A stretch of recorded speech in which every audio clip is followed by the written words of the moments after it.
اہم سوال جسے سن کر آپ سب کے چہرے کھل جائیں گے اور آپ اپنے آپ کو مسکرانے یا ہنسنے سے روک نہیں پائیں گے، چونکہ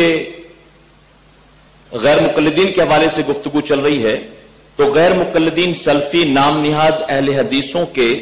ایک مولوی عبدالغفار سلفی سے کسی نے پوچھا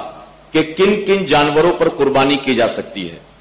تو انہوں نے اپنی کتاب فتاوی ستاریہ میں جانوروں کا ذکر کیا اور وہ تمام جانور جو مفتی صاحب قبلہ نے گنائے تھے وہ گناتے گناتے انہوں نے یہاں تک کہا کہ گھوڑے پر بھی قربانی کرنا جائز ہے۔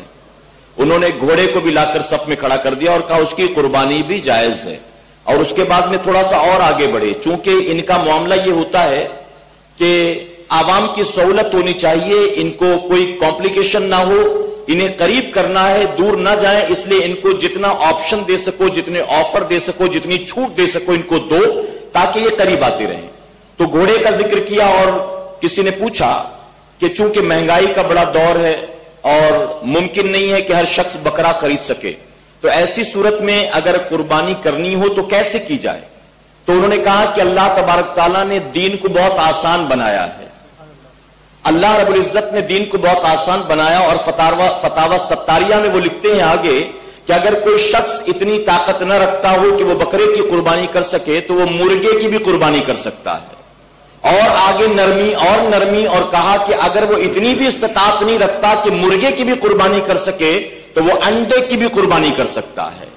اور یہ سارے فتاوے ان کی کتاب فتاوی ستاریہ میں موجود ہے، جلد 1 پیج نمبر 72، جلد 2 پیج نمبر 72 اور جلد 4 پیج نمبر 140۔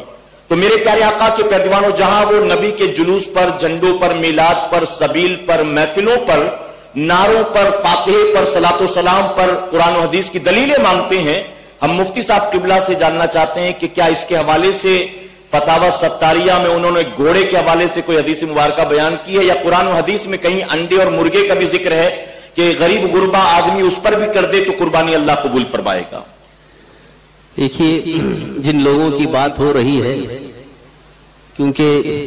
ان کے سروں میں عقل تو نہیں رہی گئی، جب خدا دین لیتا ہے تو عقلیں چھین لیتا ہے۔ جو گستاخ رسول بن جاتے ہیں ان کی عقل ختم ہو جاتی ہے اور دین کے معاملے میں الٹا پلٹا کچھ بھی بولتے رہتے ہیں، منی پاک ہے کھاؤ تو چلے گا، یہ سب ان کی باتیں ہیں، اور ایسی سی باتیں ہیں کہ آدمی گھن کرے گا، نفرت کرے گا، اور ایسی باتیں انہوں نے دین کے معاملے میں کرنا شروع کیا ہے۔ بات دراصل یہ ہے کہ اللہ کی آیات اور حضور صلی اللہ علیہ وسلم کی احادیث دین کا یہ مذاق اڑاتے ہیں، چونکہ استہزاء اور مذاق اڑانا ہی ان کا کام ہے، تو یہ استہزاء کے طور پر ہی یہ بات ہے کہ ورنہ اللہ کے رسول ہمارے آقا سرکار دو عالم صلی اللہ علیہ وسلم سے ایسی کوئی روایت ثابت نہیں ہے، نہ حضور نے کوئی حکم دیا، نہ کوئی ایسی حدیث ملتی ہے کہ حضور صلی اللہ علیہ وسلم نے مرغے یا انڈے کی قربانی کا حکم دیا ہو، اور اگر ایسا ہی ہوتا تو سرکار دو عالم صلی اللہ علیہ وسلم پہلے ہی صحابہ کو دیتے، اس لیے کہ حضور کو اپنی امت پر کوئی دشواری گوارا نہیں تھی۔ مسواک کے بارے میں آپ نے سنا کہ سرکار دو عالم صلی اللہ علیہ وسلم ارشاد فرماتے ہیں میں تو ہر نماز سے پہلے اس کا حکم دے دیتا، واجب قرار دیتا، لیکن امت پر دشوار ہو جائے گا اس لیے میں نے نہیں کیا۔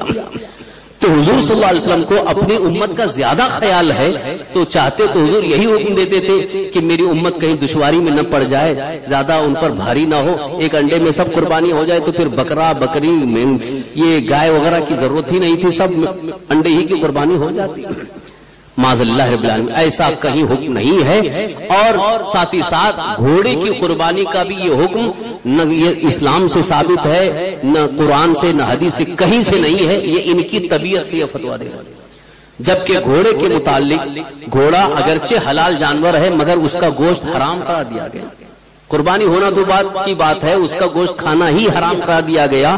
وہ حرام جو ہے ناجائز ہونے کی، یہ ناپاک ہونے کی وجہ سے نہیں، کرامتاً حرام ہے، یعنی چونکہ گھوڑا جنگوں میں استعمال ہوتا تھا، جنگوں میں اس کو لے جایا جاتا تھا، اس لیے اس کی بزرگی اور اس کی عظمت کا لحاظ کرتے ہوئے حضور نے فرما دیا کہ اب گھوڑے کا گوشت نہیں کھایا جائے گا، لہذا وہ حرام۔ اسی طرح جیسے انسان کا گوشت حرام ہے،